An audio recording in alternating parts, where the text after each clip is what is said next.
It's Divas That Care Radio. Stories, strategies, and ideas to inspire positive change. Welcome to Divas That Care, a network of women committed to making our world a better place for everyone. This is a global movement for women, by women, engaged in a collaborative effort to create a better world for future generations. To find out more about the movement, visit divasthatcare.com after the show. Right now, though, stay tuned for another jolt of inspiration. One just has to pick up a magazine or turn on a television to see that as women, we are bombarded daily with media images of female physical perfection, setting up the most unrealistic of expectations as to how we should look. No wonder female body confidence is falling while incidents of eating disorders are on the rise. What's most alarming is the way this affects young girls. A reduced sense of self-worth can create anxiety, stress, even depression, causing relationship issues while potentially impairing academic and job performance. In direct contrast, Confidence in Bloom is designed to reinforce the truth and reassure every woman who has ever felt inadequate, unworthy, or tossed aside because of how she looks that no matter her age, shape, or background, you matter, you are enough now. I, Tina Spolatini, a woman of substance, insist women deserve to be happy, confident, successful, and totally in love with themselves in their own bodies the way they are now. Through an ongoing series of intriguing conversations with women from all walks of life who are all extraordinary in their own right, we will embark upon a journey of ultimate self-acceptance and empowerment. Together we'll share the stories, laugh, learn, maybe even shed a few tears, when it becomes clear just how far many women have come to realize how wonderful life is when you stand in your own power, feeling fantastic in your own skin. Christina Clayton is my guest today. Christina is the founder of Mindful Health Revolution, where she helps clients break up with overwhelming diets and workout plans and guides them into confidently acting on having health on their own terms. Welcome, Christina. Hello. Thank you. How are you? Good. How are you? I'm good. I am really looking forward to this conversation. Too. Excellent. So I something don't I even love know to talk where about. start. Yes, I know you do. We had such a passionate talk when we talked a few weeks ago. So I want to. I think let's start with diet culture. What is it exactly? Because we're hearing it all over. Diet culture is this, diet culture is that. I would like you to explain what diet culture is in your world. So one of the ways that I like to describe diet culture is that it's this pervasive message that people, but especially women, get that our body should be forced into a very strict set of rules in order to qualify as beautiful, as worthy, as healthy, and that it puts us constantly at war with ourselves and our body because the demands that this message requires, which is, traditionally very smooth skin, very perfect hair, and in my case, a very particular size that is small, lean, and unattainable for most women, really at war with ourselves and our body because that's not how our body wants to be. It separates us from ourselves and what is natural to us and insists that if we want to be a worthy and valuable woman, that we have to follow those rules. Okay, so, I think that's basically how I see diet culture as well. So you're saying that when we follow a diet, and in my world, I think diet is just what we eat. You could have a bad diet, you could have a healthy diet. To me, it's just what we eat. When you're being mindful, right? That's kind of what you what's the word I'm looking for? Well, when it comes to like food and wellness, I follow what is called an intuitive eating approach, which is a system. Well, there's 10 principles, but ultimately it is principles and an idea that guides you in rejecting this incredibly harmful diet culture and reconnecting with your body and becoming friends with it, allowing it to guide your choices for your health and wellness. Okay, but that doesn't necessarily mean, like I want cinnamon buns for breakfast, right? Mm-hmm. That's not really what your body wants. So how are we to learn to listen to our body and know that, we want eggs, or we want, whatever it is that's not unhealthy? Well, so it's quite the process, especially in this day and age, because the society that we live in and the pace that we live at makes it really hard to kind of, slow down and listen to ourselves and take time to figure it out. But there's a couple of ways. So intuitive eating has 10 principles. One would be rejecting the diet culture, right? Rejecting that idea that we have to fit into a certain shape, size, color, all of those things to be worthy. And then we're going to look at honoring our hunger, and then making peace with food, which is basically dealing with all those thoughts about how, cinnamon buns are not a good breakfast food, right? And then really after that, we get to start enjoying eating again, because many women who have, I'm going to use the term dieting, which is basically to say to try and eat or not eat in certain ways to deliberately affect the size or shape of their body. And then we have to learn to feel that we're full. But a big part of this process is a mental and emotional process, understanding how we think and feel about food and how diet culture in society is affecting us. So what you'll generally start with is noticing your thoughts or what diet culture is telling you about, we'll say, your example, eating cinnamon buns, and how you feel with that. And then just playing with the idea of what if what you think is not true and trying things out. So we have a lot of foods in our culture, or in Western culture, I'll say, that are, very rich, manufactured to be extra desirable, right? Yeah. So it is harder, I think, these days to become an intuitive eater. So if you slow down and listen, you'll start to notice that, well, yes, you really enjoy cinnamon buns, and they're fantastic to eat, once in a while, for breakfast, for lunch, for dinner, for a snack. But your body actually sends you small, tiny signals that maybe you didn't have the energy for the morning that you wanted, or maybe some people, their stomach feels a little bit off with some really dense bread in the morning. We have to listen to them. And over time, you will know, and it will become almost those feelings like you'll think, oh, a cinnamon bun would be great right now, but I really want some energy to get through the morning, so I'm going to have this instead, because I'm going to have eggs instead, because I know that later, if I want a cinnamon bun, I'm allowed to just eat a cinnamon bun with no guilt or no punishing thoughts. So there's a lot of things working in tandem there, and one has to be that kind of mental and emotional aspect of letting go of that diet culture, of truly allowing ourselves to eat all of the foods that we desire, so that your body can start to really communicate with you. And another big thing is to stop being hungry all the time. So many people, and I hear this all the time, I feel like if I could just, not be hungry all the time, it would be easier to deal with my emotional eating, right? Would be easier to deal with my constant snacking at night that I know I don't like and know it doesn't make me feel well. If you are hungry all the time, you cannot make the food decisions that you desire to.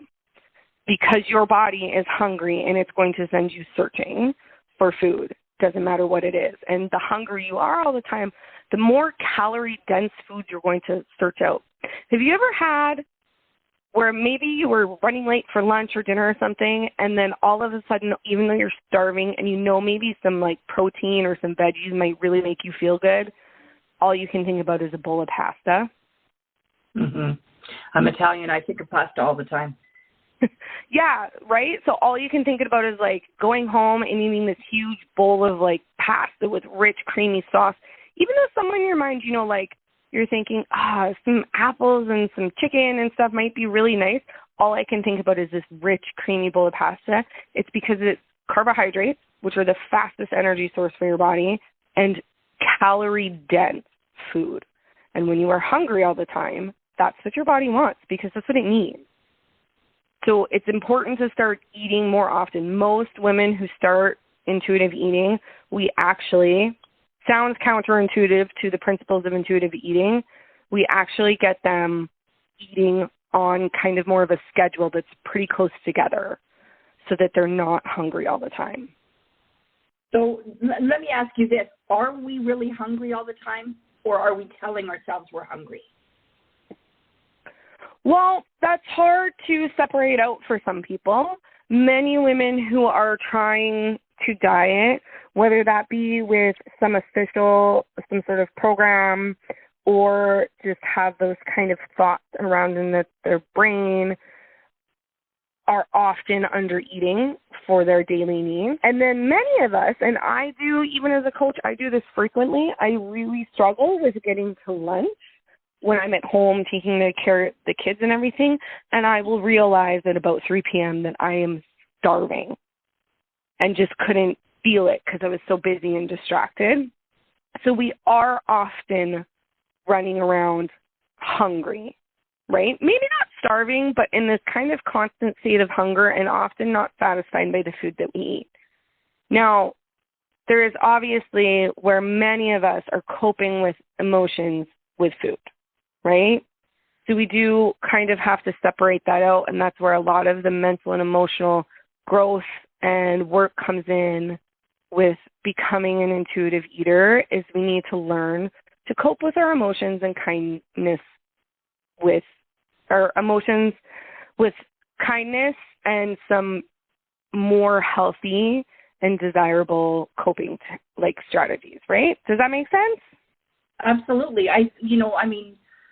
We can't solve our problems with food, right? In fact, all we're doing with food is creating more problems, right? There's got to be better ways of handling your stress and your emotions than looking at food, because it satisfies some need because it's something that we love to do.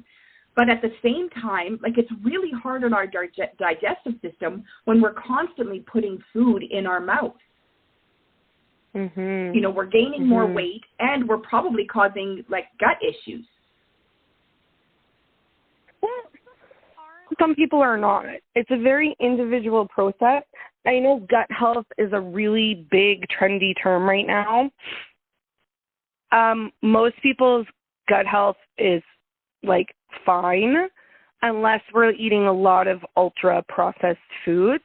Then some people will find even some really small changes away from that will make them feel worlds better. But what you say is true. Eating does obviously it fills a need because many of us do it. What it usually does, though, is a short-term kind of appeasement of those emotions that we're feeling. And then ultimately, until we address or acknowledge whatever's causing them, we will continue to eat with them. But that being said, with intuitive eating, the idea is not to banish emotional eating entirely from your life, to say, I'll never emotionally eat again. We're not aiming to, never have a cookie because we're at a party and enjoying ourselves and that cookie looks good, right? That's not the important thing that we're going for. There's much more to food than just fueling our body, especially as human beings. We're a very social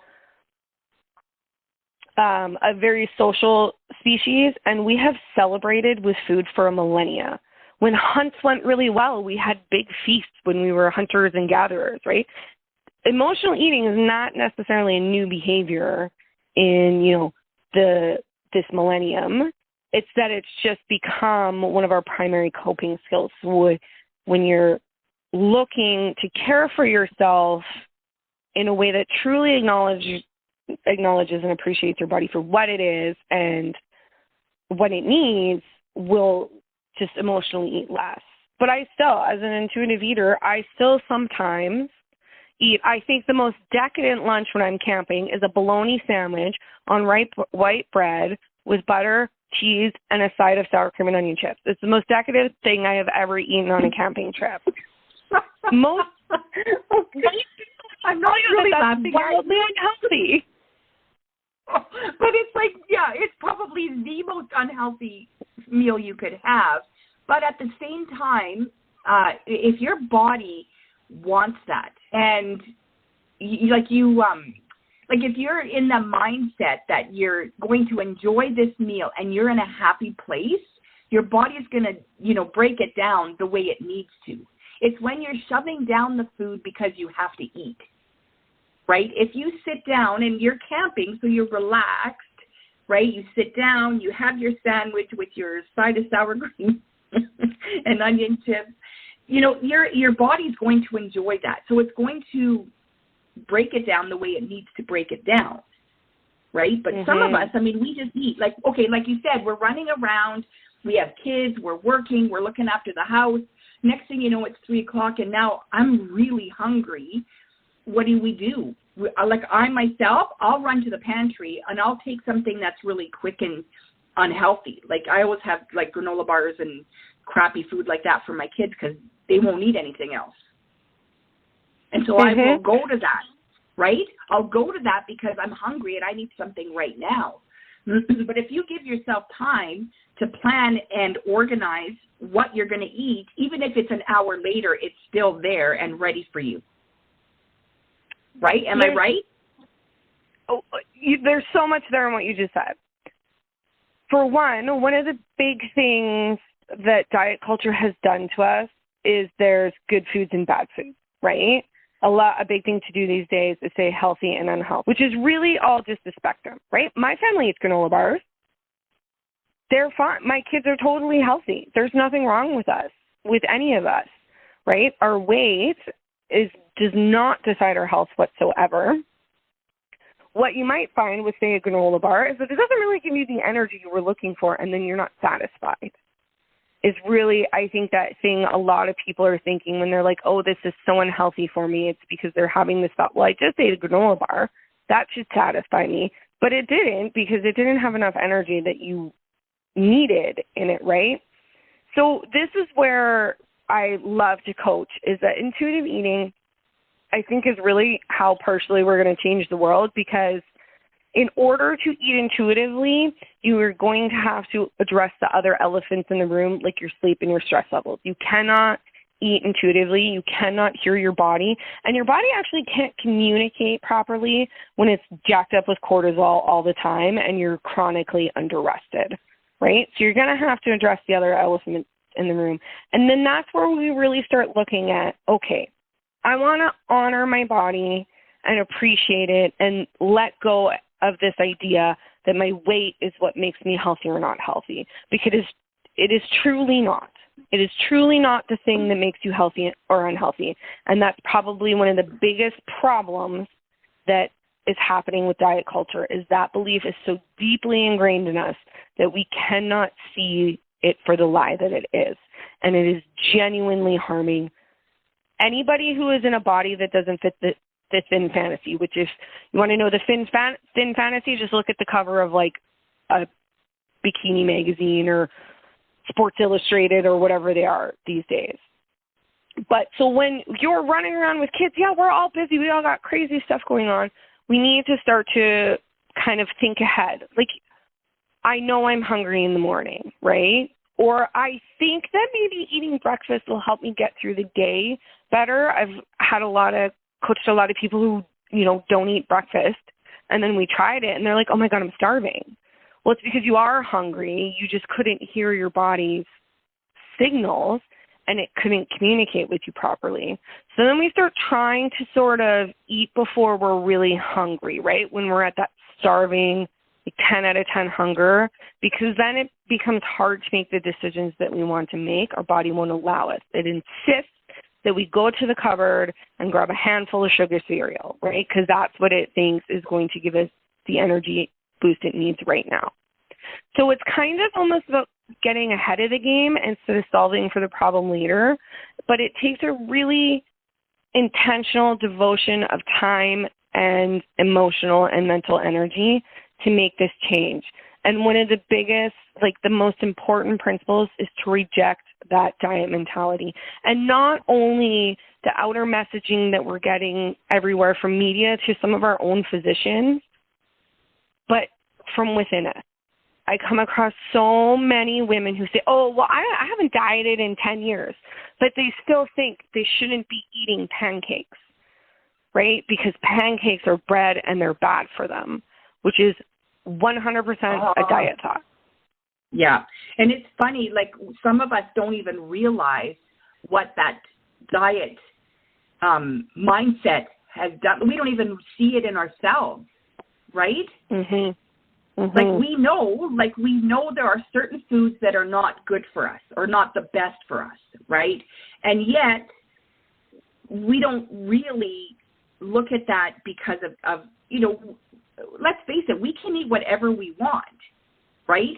But if you're looking to lose weight, we see that as you have to cut something out, not eat what your body wants. Right? I want to lose weight, so I'm no longer going to eat bread. Well, that just tells your body that, well, looks like that's what you're going to want for the next 3 weeks. Well, yeah, right? Am I right? Like yes. So to very, very simply put it, restriction creates desire. So the idea that I am not going to do something pretty much immediately makes most of us want to do it, right? Right. Which is just human psychology. There's nothing wrong with you for being that way. It is simply how human beings are. So there's a couple of things in there. One is with the restriction creates desire. In intuitive eating, there is a practice under what we would call the make peace with food principle, which is where we address our thoughts about the many different foods that we think are bad for us or we shouldn't be eating or only in moderation, and we give ourselves 100% permission to eat them as much as we want. Now, most people have been restricting these kinds of foods for years or had these very harmful thoughts about these foods for years. So, yeah, they might eat them in excess for a little bit. But then by the theory of habituation, which is basically to say, you found something new, you really like maybe a new song or a new meal that you really enjoyed, so you kind of ate it every day for 5 days or listened to the song on repeat for 2 hours, and now suddenly you're tired of it and could be fine if you never had it again. Yeah. That's habituation at work. And again, it's just human psychology.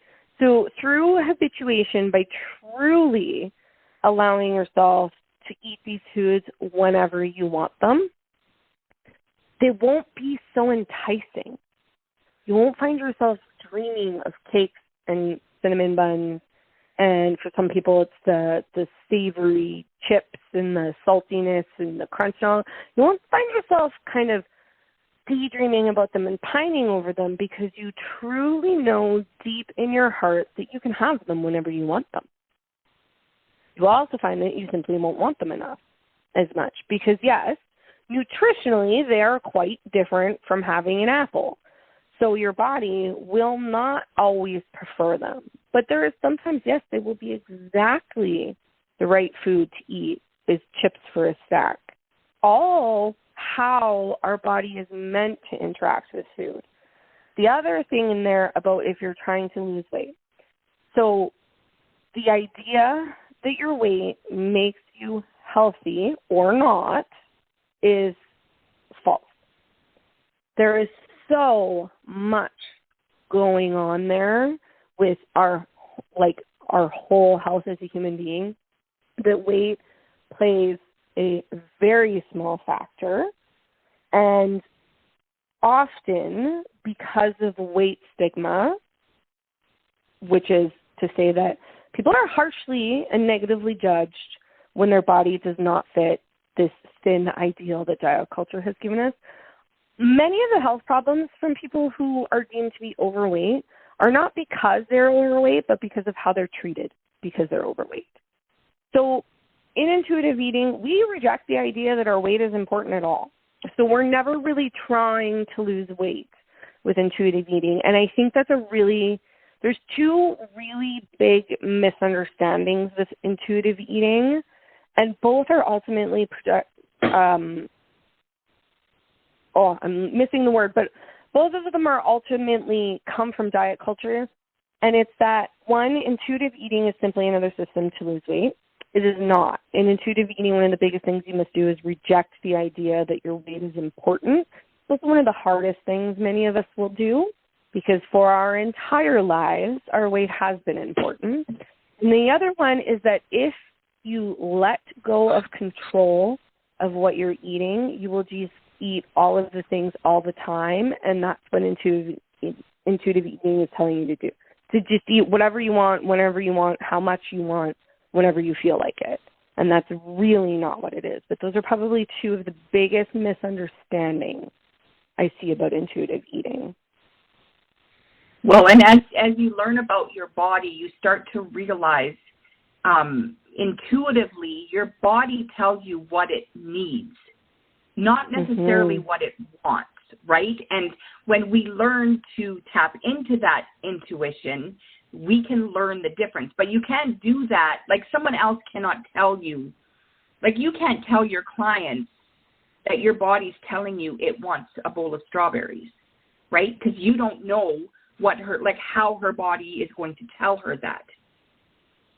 No, exactly. One of the big things for coaching intuitive eating is to help people acknowledge, like you said, we can't see our own thoughts. We can't see those insidious little thoughts in the dark parts of our mind that tell us we shouldn't be buying granola bars because they're bad for you, or even go so far as to say, well, look, my cart's full of fruit, but there's no vegetables that I'm buying from the grocery store, so I don't eat very healthy.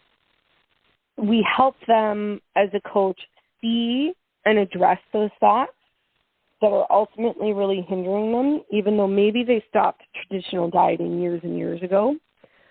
And then we help them work through the emotions and the difficulties that come up. And one of my particular strengths as a coach is how to help them bring practical behavior change practices into intuitive eating, because the emotional and mental changes and work are very important. But ultimately, you cannot just think and feel your way into a new way of doing things. You have to take some action too. So we help create, plans of how are we going to keep ourselves from slipping into that it's 3 p.m. and I haven't eaten, right? How are we going to take time to get enough sleep and to actively de-stress so that we can start to hear and understand our body? Because when we're not doing those things, it's very hard. It's quite unfortunate for a lot of reasons, but modern-day society is set up to make this a little bit more difficult, because when you're chronically underslept and overstressed, intuitive eating is a very hard thing to do because we're simply not taking the time to listen to ourselves, essentially. Right. So my brain is going in, I don't know if it's a different direction. So we all are hearing, like all over, the world right now, that, controlling stress and getting enough sleep is absolutely mandatory to live a successful and healthy life. Mm-hmm. But I have this problem, and maybe you can clarify something for me. I feel it's also a marketing thing. Like, the diet culture, it's all about eat this and you'll lose weight. Take this supplement and you'll feel energetic and you'll lose weight. What are they telling us with the sleep and that whole getting enough sleep and controlling your stress. I mean, we all know we have to do it, but it's not easy, right? What are they really telling us? I want you to tell me that. You are absolutely correct. There is a huge marketing component to much of the health and wellness, right? Big diet companies, they're billion-dollar companies, and they're expected to keep getting larger, right? And sleep and stress management, items and programs and that are starting to really follow suit because we no longer know how to help ourselves with that. Fundamentally, when you are underslept and chronically stressed, there becomes kind of hormonal imbalances, like cortisol is not necessarily bad for your body in and of itself, right? And cortisol would be one of the hormones that, it spikes up when you're stressed all the time. But having chronic high cortisol levels and chronic high stress creates an imbalance in your body, right? And your body's number one goal is to maintain homeostasis, which is basically balance, right? And maintain the harmony of all the very complex systems and activities going on inside each and every cell. By being very underslept and very overstressed, it's really out of balance all the time. So honestly, and for me, sleep is number one. Sleep is king. If my sleep takes a dive, everything in my life starts falling apart because sleep affects everything right down to your ability to think, right? So we have the marketing piece, though. It's kind of, big companies trying to sell stuff saying, well, not getting enough sleep is bad for you. So here, buy this thing that's going to help solve the problem, right? Ultimately, for most of those things and most of us, buying that thing does not help solve the problem. It's about creating a way of life for yourself that allows you to, most of the time, be well rested, right? I mean, so in Western culture right now, it's a badge of honor to run on 5 hours of sleep and 6 iced coffees every day, right? Like we wear that like a badge, and it's simply very bad for us.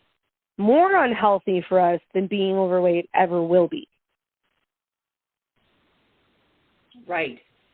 Yeah, because I've seen like very thin people who have really bad sleeping habits, and I mean, they just are going through life, and it has nothing to do with weight, right? That's just a habit that, and at the end of the day, I mean, I remember when I was a kid, excuse me, there was a girl in my grade, and she ate junk food all the time, right? Like, and I used to come home, and of course, my mom didn't really let us take junk food to school. She would allow us some, not in the evenings, but on the weekends, but not a ton. Like, we didn't really eat a lot of junk food. And when I say junk food, I mean like, potato chips and chocolate bars, that kind of stuff. And she was super skinny, and I was never skinny. And I used to come home after school and like whine because she's so tiny and she eats nothing but this, fattening food, right? And my mom would say to me, don't worry, it'll catch up to her. Now we're the same age, and I only see her on Facebook, and she's not like me. Yes, she's a little bit bigger than she was in school, but she's not that big. And I'm thinking, so when is it going to catch up to her? Right? I'm in my 50s, going through menopause. I'm just looking at that, and I'm going, so is it the way our body works, or is it, do we get used to eating that kind of food and that's how our body lives? Like, what is that? Because that can't be intuitive eating. I would think that that's just habit, like you were saying. A little bit. My kids are terrifying when they eat. We try very hard in our home. I have 2 kids under 5, right, to raise intuitive eaters, and sometimes to watch them eat, it's either like they eat nothing or we're talking about brownies every day for the next 6 days. And it's so kids can be really, because kids are actually very good at being intuitive eaters. We haven't dieted it out of them yet when they're very young, right? We haven't taught them to distrust their body's hunger and fullness signals.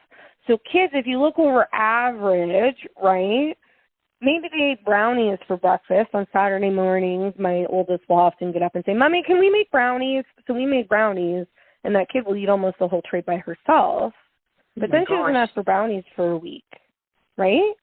And we're not constantly having battles about, you know, her wanting to eat treats because she knows that she can have them. So kids, in looking back, kids are often in this very kind of ebb and flow of how they eat. So she may have appeared to be eating lots of, you know, chips and things like that, but then really was balancing it out by not eating a lot in the evening or eating very differently at home or something. One of the things, too, though, is that in your mind, this hasn't caught up with her because she's not overweight, right? Or what has been deemed overweight by society. But you are not worse off in your health because of your weight. Your weight feels like it's a problem because people are telling you it's a problem. So it could be that for her, it has caught up with her in ways that are not in her appearance, right? She might not feel good all the time. She might still, you know, ultimately be healthy, but be low in energy in that, because the ultra-processed foods can really kind of cause that problem. It's not to say that we should banish them from our lives, because everything has its place. But the other thing, and here's some things that diet culture forgets to tell you when they're telling you how to be healthy, is that the size of your body is primarily dictated by your genetics. Her genes were simply different than yours. She was always probably going to be small, and you were always going to be bigger. The problem that happened was when you started to show that you would be larger than the thin ideal, people started to control how you eat and told you it wasn't okay. And the way you were treated because of the way your body was always going to naturally be is what really caused the problem. Right. That is, yeah, I get that 100%. So what about, okay, so intuitive eating, we're eating basically what our body is telling us to eat. And so the 10 steps create, like that is sort of how we learn to listen to our body and learn kind of what it's telling us actually, right? Now, I want to, sorry, go ahead. No, go ahead. Finish your question. Yeah, so I really want to touch on like this body acceptance and body positivity. I truly believe that this is a part of your intuitive, you know, eating or your, you know, what your body really wants. But I've been hearing lately that this body positivity, you know, it's not just, you know, because I'm fat or because I'm overweight, people still have to love me. Like, we all know that everybody deserves love. At least I hope everybody believes the same as I do. No matter what size you are, what color you are, it doesn't matter. Like, that's unimportant, right? We all deserve to be loved. But body positivity, I feel, is getting a different rap. Like, it's getting like, you know, love me because I'm fat. Or am I, like, how do you see that? So, you know, I see what you're saying, especially in looking sort of, you know, if you scroll the hashtag on social media and stuff. And especially because so much of the way we intake is kind of almost sound bites these days. Where, yeah, it just kind of seemed like we're just throwing everything to the wind and we have to love everything about everybody all the time, which is very not true. Really, it's almost like how we have kind of the term now toxic positivity. where we're not going to acknowledge or feel our negative emotions. We're just going to say, well, life could be worse, and force ourselves to be happy. Body positivity in some circles is kind of almost going that way, right? Where it's like, well, we have to like our body. It's important, and we have to be okay with everybody else's body, and it's important. But really, and especially in frames of intuitive eating, the most important opinion on your body is your own. As a matter of fact, it might be the only important opinion, barring your doctor who's taking care of your medical health. But it's about having respect for what it is, what it isn't, and doing your best to embrace it, right? And it's not just about how it looks, about how it moves, how it feels when it moves, right? For example, for myself, since my second pregnancy, I've had quite the problem with kind of my hips that cause leg pain and all sorts of things. And I could be angry with my body for failing me or for not doing what I think it should be doing or what culture tells me I should be able to do as a mother of this certain age. But to just respect that I'm having this problem because my body went through many changes, twice in a short amount of time. And if I can respect it, I can also help it. It has to kind of come with that respect for yourself and kind of your love for your body in the intuitive eating space, at least, kind of needs to come with that rejecting the diet mentality and what your body should be, whether that's how it looks, how it moves, how it feels, and start to learn to embrace it for what it is. Now, I think one of the other things that's really kind of getting glossed over in the online kind of body positivity space is we do not go from thinking we need to lose 150 pounds to be healthy and happy to just loving everything about our body. It just is, I think, something that's getting missed. So all of a sudden we went from seeing, very thin models in bikinis with a perfect level of tan and perfect hair to women of all shapes and sizes online showing their tummies and bikinis at the beach and body positivity, but we missed out on seeing the journey in between, is what I think can be a little confusing. Right. Yeah, absolutely.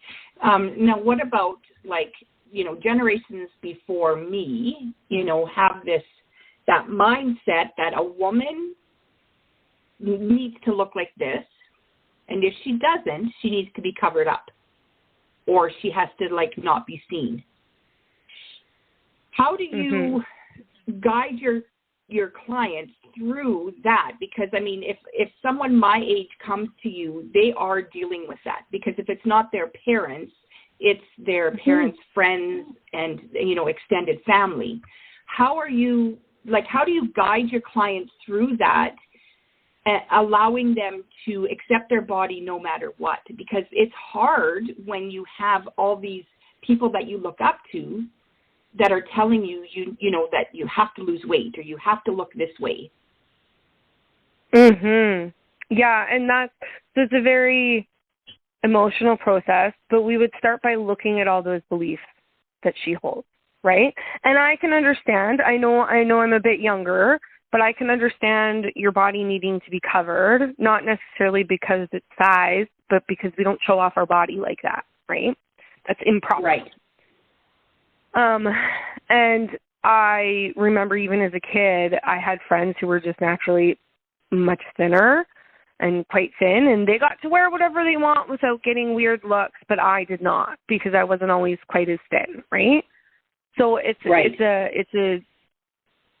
a feeling I can empathize with. First, we start by kind of finding out what those thoughts and beliefs that they're carrying around, which some are very obvious to them and some are not. And then we start kind of asking questions like, what if that's not true? What else could be true? If it's not true, what else could be true, right?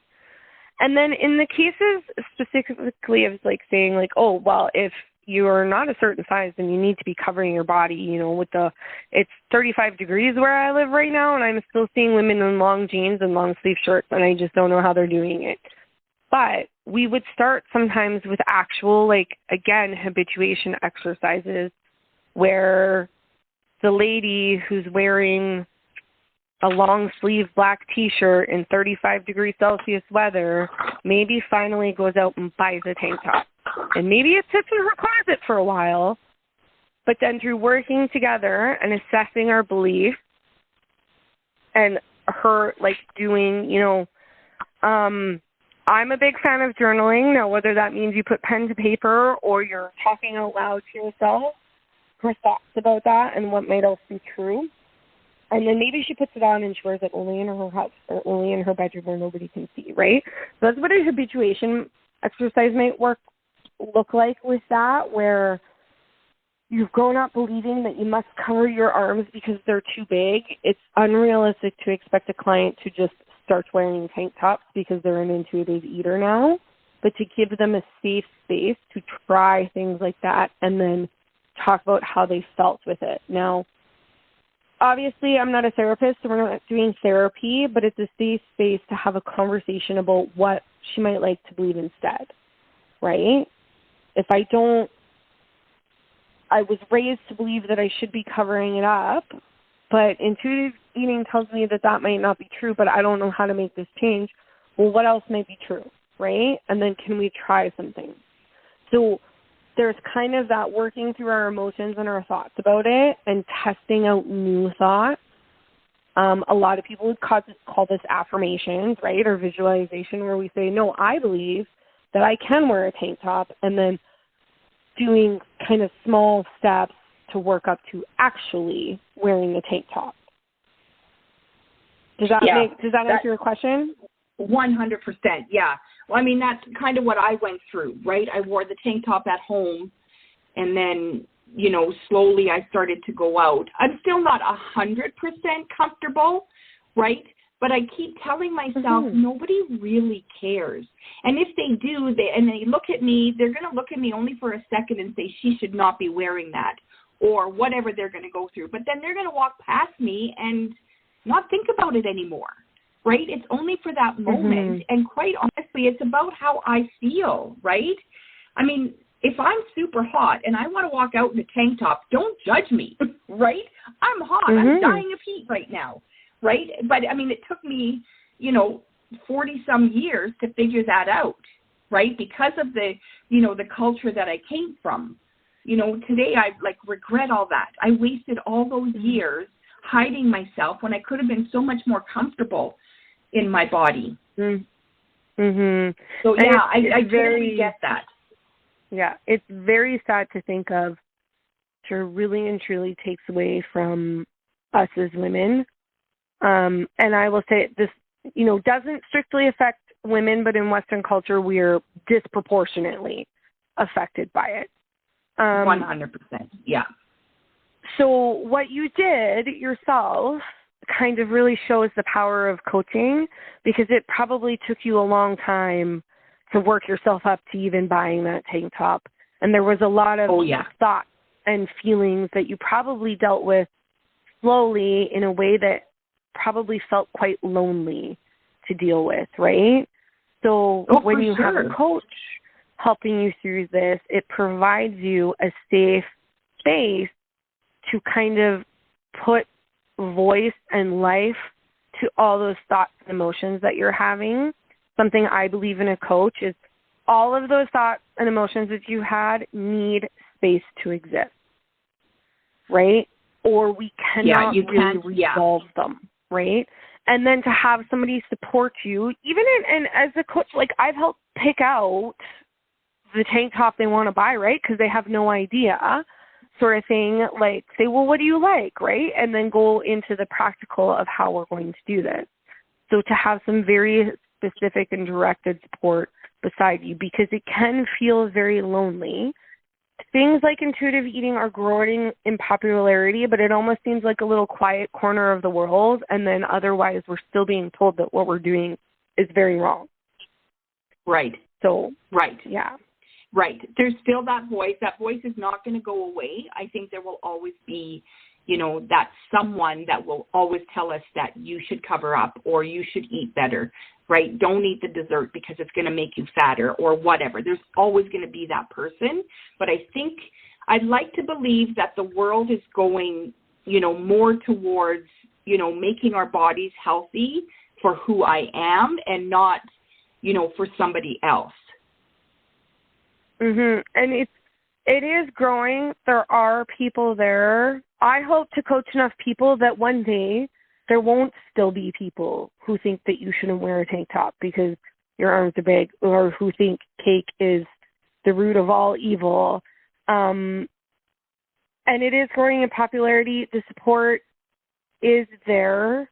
You just have to know to look for it. There are small inklings of change in sort of the medical profession, because the medical profession right now is incredibly weight biased, and it has been very harmful and makes it very hard to change the rhetoric on weight, right? When medical professionals are telling you being overweight is bad, right? Right. So it's coming slowly. I hope to help enough people to, move it along faster so that maybe my daughters get to live in a world where there won't be somebody who thinks they should dress a certain way or thinks poorly of them because of the size of their body. Right. Yeah, I love that. I really love that. Christina, I feel like you and I could sit here for hours talking about this because there's so many questions that, are coming up. We're going to have to maybe get together again, and have another chat about this. But, we only have so much time today. Is there anything that you could give our listeners, maybe not necessarily advice or, well, I guess maybe advice or resources or something that they could, if they're dealing with something like this and have been thinking about intuitive eating and not understanding it, is there something you could tell them? I would say if you're interested in intuitive eating, the book is definitely worth a read. It reads a little bit like a textbook, and there's not necessarily a ton of practical advice, but it is the honest truth of intuitive eating, not the misconceptions that are out there, right? Because there are a lot of misconceptions that paint it in a very bad light. And that you can do this, but this is going to take time. If you can't get a coach or do not want a coach, hopefully you can find a friend. It doesn't have to be a lonely journey. It can definitely feel like one. But if you can find a friend who's either willing to take the journey with you or can listen with an open and empathetic ear, it will make it feel so much more better, and it's absolutely worth it. When you start to really feel like an intuitive eater, you will not believe the space it frees up in your life to stop worrying about food and weight and how you treat yourself, because you know that you have your own best interest at heart. Some sleep. That's always my advice for everybody, is get some sleep. Yes, and get the right sleep, right? Get 8 hours consecutively somewhere between 10 and 6 a.m., right? Oh, that's not. You sleep when you need to sleep. Okay. Get enough sleep. So chronotypes are actually a thing where some people sleep better at certain times. Our lives do not always allow that, right? We have jobs and that. I'm actually a person who feels best when I get to go to sleep around 11:30 at night and get up at 8:30 in the morning. My life does not allow for that, so I do my best. But yeah, aim for 8. It's a good start, especially if you've been getting 5. You will not believe how good you will feel. Right. It's an amazing feeling. Well, thank you so much for joining me today. Thank you so much for having me. This was a wonderful chat. Yes, it surely was. Thank you so much. Confidence in Bloom is a celebration of self-love, a confirmation that even though you may not look like a screen star or a supermodel, they don't even look like that. You are an amazing, desirable, brilliant, gorgeous, talented woman. We offer unconditional love to our partners, our children, our extended family, even our pets. It's high time we got out of our own way and learned to unconditionally love ourselves. In Full Bloom In Full Bloom, Styling and Coaching offers an online course combined with one-to-one coaching in confidence building, personal branding, and creating your signature fashion look. Chic definitely does come in every shape, so if you want something to believe in, start with yourself. If you'd like to be a guest here on Confidence in Bloom, contact me through Instagram at InfoBloomStyling or by email at tina@infobloomstyling.com or through the Divas That Care website. Thanks for listening. This show was brought to you by Divas That Care. Connect with us on Facebook, on Instagram, and of course on divasthatcare.com, where you can subscribe to our newsletter so you don't miss a thing.